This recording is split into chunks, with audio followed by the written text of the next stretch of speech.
Hello there, it's Paul here and welcome on everyone. Just picked up this box that I rough turned, and that was 12th of May last year. So it's been probably about 9 months now since this was actually turned. As far as I'm aware, it wasn't massively wet like the recent oak I bought. And I did weigh it when I finished this off last time, and just to give an idea, that's gone from 47.9 grams to 41.5, and that's 47.1 grams down to 40 grams. Now the interesting thing about this is you've got the pith, where the pith is running through there, you've got a hole run through, and the same on that one. At the same time there's a little knot on the side there. A few videos back I made the anniversary flower for my wife where I was carving out all the flowers with the rotary tool, and this board was absolutely covered in all the wood dust. So I bagged it all up. So I have a bag there of Purple Heart, which is really full of fine dust.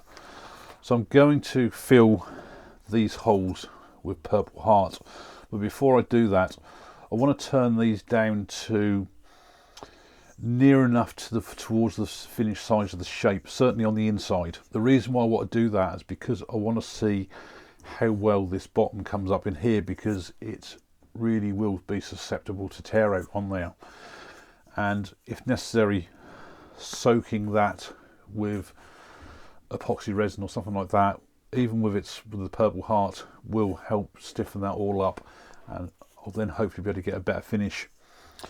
As far as the outside, I'm not too bothered about taking that down too far at the moment, because the main thing is getting these holes filled up with as much of this as possible.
I've still got some tear out on the bottom here, which I'm not going to overly be able to do a lot with, so I'm going to make sure I try and give that a little bit of a coating as well. And this one has actually turned out quite nice, and I can see there's some minor tear out there as well, so again that may well sand out as well.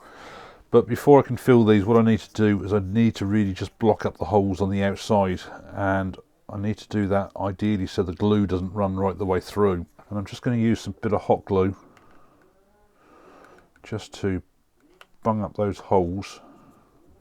I'm going to be using some 30-minute epoxy. Now I don't know how much of this I'm going to need, and I may well have to just make some more up as I go along.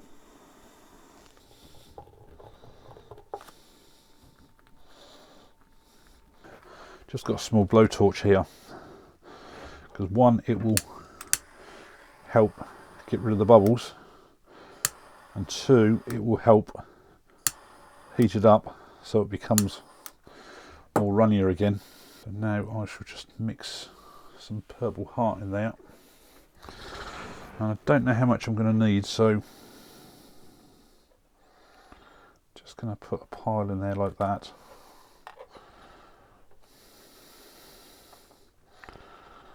That's nice and thick there actually. So now I'm just going to drop this hopefully into the hole.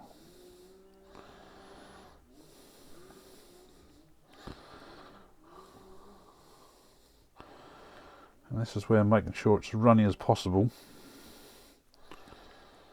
Just got a small nail just so I can poke that down the holes, which by the looks of it, not much glue has gone in there. These have been left for probably about a week now, so the epoxy in these is really hard, and I'm hoping that it's gone right the way through into the holes, so that when I turn these back that they're still filled and I don't have to top them up again. Found that I had to release my bungs a bit so that I could then push these down, because otherwise they just create air pockets when you put the epoxy in. So I'm going to put these back on the lathe now. This base has already got a little bit thin anyway, so I'm going to have to try and cut a small mortise in there on the inside once I've just sorted out this bottom. And then once I've got that mortise sorted and the bottom all tidied up, I can then get the lid on so that I can then sort out the inside here, cut a tenon on here to then fit the base, and then finish off the outsides.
I've got to say I'm actually quite pleased with the way this has come out in the end.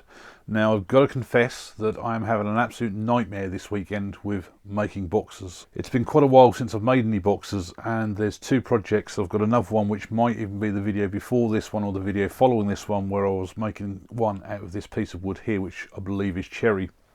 And I had exactly the same issue with this one. I slightly touched the mortise or the tenon on the lid or the base with a bit of sandpaper, and it made it really loose. So I ended up actually having to recut this tenon at least once, if not twice, which I've lost probably about 5 to 10 mil off the height of the side there. But I am really pleased the way it's come out. It's come out really smooth. First of all, the shape on the lid, that was just by accident that I came across that. I was starting to do a curved lid. I was going to make it more flatter, and when I was taking down the bobbles on the end, I thought that looks quite nice, so I decided to go for that, and I think it just adds a little bit of extra character on there. Tear out, absolute minimum. There is a minor amount on the very base, which I did put this onto a jam chuck in the end so I could turn off the bottom there, because the tear out was really, really bad. And that's the trouble when you use something like a parting tool, because you're not really cutting through the fibres, they're scraping through the fibres. As far as inside goes, I've got one minor little piece of tear out just beside where I did the glue up on the two-part epoxy with the purple heart. I've got to say the purple heart doesn't really show up on this. It's come out really, really dark, almost a black. If you looked very closely at it, you would probably just about see that there's a little bit of purple in there. However, I've got to say, flooding the base of this has done this wonders. There is no tear out in there whatsoever. The actual filling of this has worked really, really well. All the holes that I had in there, I've got the one on the base there which went right through, which was obviously from where the pith was. There's one in the lid there which again goes right through on the top there, which was another pith, and then we've got the one on the side here which was the knot. Have all filled absolutely brilliantly. Now the only problem you have when you use two-part epoxy, even like where I was using the 30-minute one, it's usually set within 30 minutes, yes, and you can probably carry on using it. But for instances like this where you need a really, really hard surface to finish with, you need to leave it quite some time after that. Ideally a minimum of 24 hours. The longer you can leave it, the harder it will get. Finishing wise, I just sanded this up through the grits to 400 grit. I did use Yorkshire grit for a change and finished this off with wood wax 22.